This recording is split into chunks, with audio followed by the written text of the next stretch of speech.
সুকুমার রায়ের লেখা গন্ধবিচার।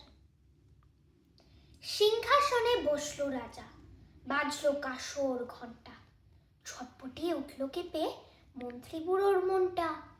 বললে রাজা, মন্ত্রী, তোমার জামায় কেন গন্ধ?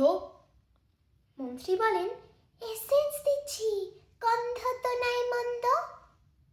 রাজা বলেন, মন্দ ভালো দেখুক সুখে বদ্যি। বদ্যি বলেন, আবার নাকি বেজায় হলো সর্দি। রাজা বলেন, বোলাও তাহলে রামনারায়ণ পাত্র। পাত্র বলেন, রশ্মি দিলাম এক্ষুনি এই মাত্র, রশ্মি দিয়ে বন্ধ যে না গন্ধ কোথায় ঢুকবে? রাজা বলেন, কোটাল তবে এগিয়ে এসো শুকবে।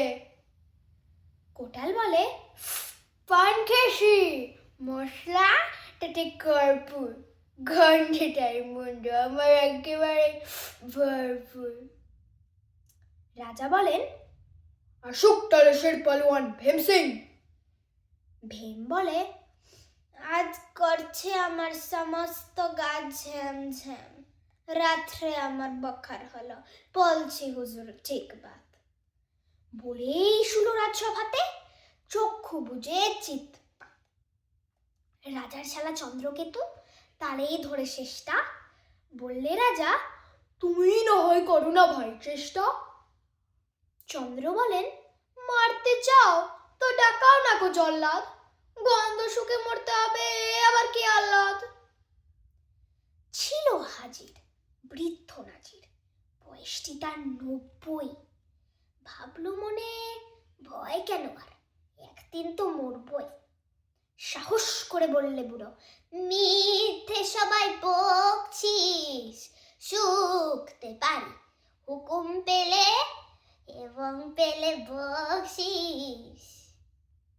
রাজা বলেন, 1000 টাকা ইনাম পাবে সদ্য।